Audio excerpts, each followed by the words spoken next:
भगवान की कथा सुनने का अवसर प्राप्त हो रहा है। देखिए, कथा कहीं भी हो, जिस समय कथा की तारीख निश्चित हो जाती है कि फला तारीख से फला तारीख तक फला स्थान पर भगवान की कथा होगी या भगवान का यज्ञ होगा, तो कथा तो बाद में होती है, यज्ञ बाद में होता है। परंतु कथा होने के पहले ही वो स्थान तीर्थ के स्वरूप हो जाता है। कथा तो बाद में होती है, लेकिन जिस दिन ये सूचना मिल जाती है कि फला स्थान पर हम मंडप बनाएंगे, फला स्थान पर भगवान की कथा का श्रवण करेंगे, तो सूचना मात्र से ही वो भूमि तीर्थ के स्वरूप हो जाती है।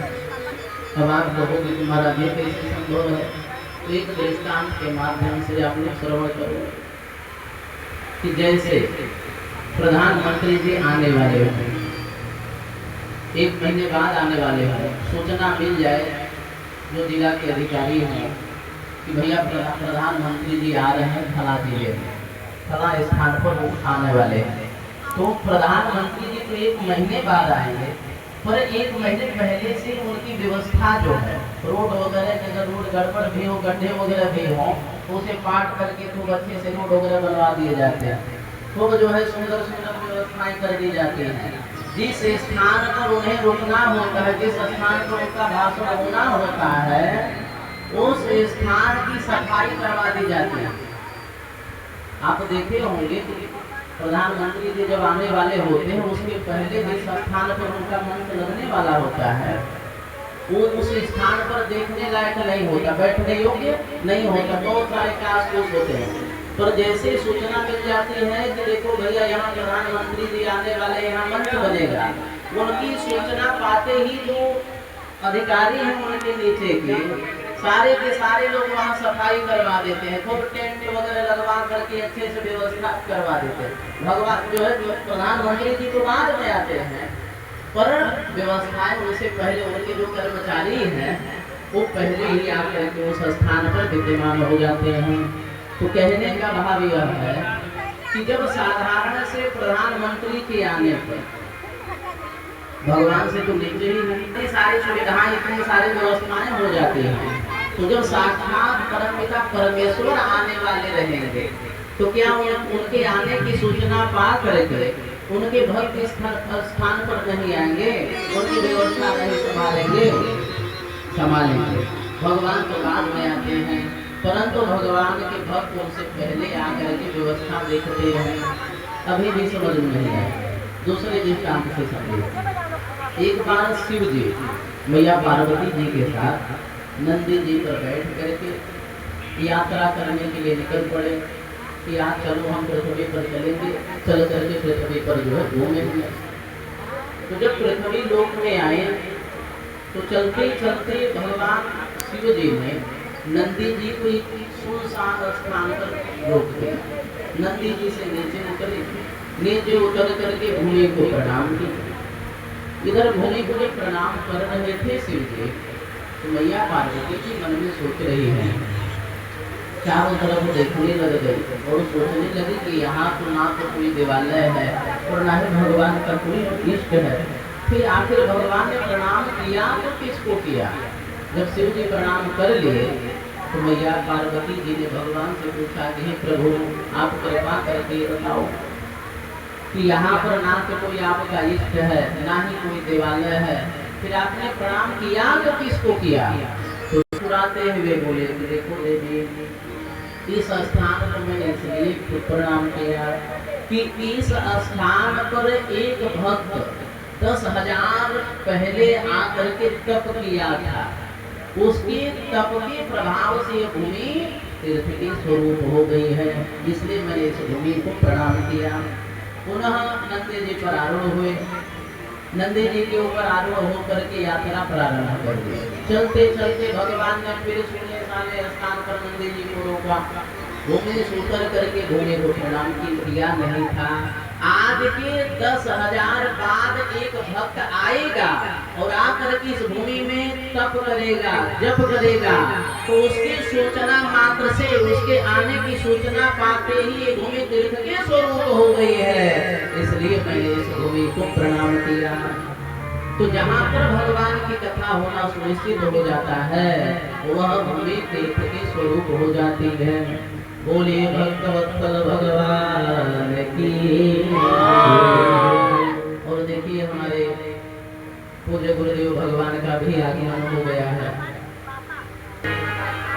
जिनके आचार्यत्व में, जिनके मार्गदर्शन से यह कार्य संपन्न हो रहा है। मार्गदर्शन पा करके अपने पूर्वजों के उद्धार के लिए तैयार हुए और सही पूछिए तो अपने पूर्वजों के उद्धार के लिए तो केवल बहाना है, वास्तव में तो आप सबको भागवत जी की कथा सुनाना है। बोले ओला आइए अब हम लोग भगवान की कथा की ओर करेंगे। ये जो भागवत जी की कथा हम लोग सुनने जा रहे हैं, इनमें दो महात्मा है। महात्मा कहते किससे हैं? तो कहा कि महात्मा कहते हैं महिमा को। जब तक हमें किसी की महिमा का बोध नहीं होगा तब तक हमारी उसके प्रति श्रद्धा नहीं बनती। जैसे आप सबके मध्य में शंकराचार्य जी महाराज आकर के बैठे साधारण रूप में, और आप लोगों को पता न हो कि शंकराचार्य का पद क्या होता है और ये कौन है, उनकी महिमा का ज्ञान न हो, और आकर के आप सबके मध्य में बैठे हो तो आप उन्हें जैसे सब लोग बैठे हैं वैसे उनको भी सामान्य आप समझोगे। और वही कोई व्यक्ति आकर के बता दे अरे भैया ये तो शंकराचार्य हैं, शंकराचार्य पद की महिमा को यदि बता दे तो आप जिन्हें सामान्य समझते थे तुरंत उठ करके उनके चरणों में प्रणाम करोगे, तुरंत उनके स्वागत सम्मान में लग जाओगे। तेरी महाराज क्षमा करना, हम समझ नहीं पाए, आपको पहचान नहीं पाए। तो जब तक हम किसी व्यक्ति को पहचानते नहीं है तब तक हमारी श्रद्धा उसके प्रति नहीं बनती। ये जो भागवत जी की कथा हम सुनने जा रहे हैं, कथा को आप सुनने जा रहे हो, उनसे आपको लाभ क्या होता है? तो सबसे पहले कि भागवत जी का नाम भागवत ही क्यों पड़ा, भागवत जी का अर्थ क्या होता है। भागवत जो हम लोग कहते हैं भैया भागवत पाठ बैठा है, तो भागवत जी का अर्थ क्या होता है सबसे पहले हम लोग उसे समझेंगे। तो भागवत जी का जो भा अक्षर है, भा चार अक्षर है, भा ग व क, चार अक्षर है भागवत जी में। तो जो पहला अक्षर है भ, कहा कि भा कीर्तिर्वाचक और भाग गकार ज्ञानवाचक, और जो भागवत जी का ग है वो हमें ज्ञान प्रदान करता है। गकार ज्ञानवाचक और वकार 10 चैव, वह अक्षर जो है हमें वैराग्य प्रदान करता है। जब हम तो भगवान की कथा को श्रवण करने से हमारे अंतःकरण में वैराग्य उत्पन्न होता है। वो वैराग्य देने वाला है, अंतिम अक्षर प है, यह हमें इस संसार सागर से पार करने वाला है, नौका के समान है। जैसे जिस समय परीक्षित जी महाराज ने समीक ऋषि के गले में मरे हुए पड़े हुए सर्प को लपेटा था, तो उसी समय उनके पुत्र श्रृंगी ऋषि ने उनको श्राप दे दिया, नागदस लेगा और उसकी मृत्यु हो जाएगी।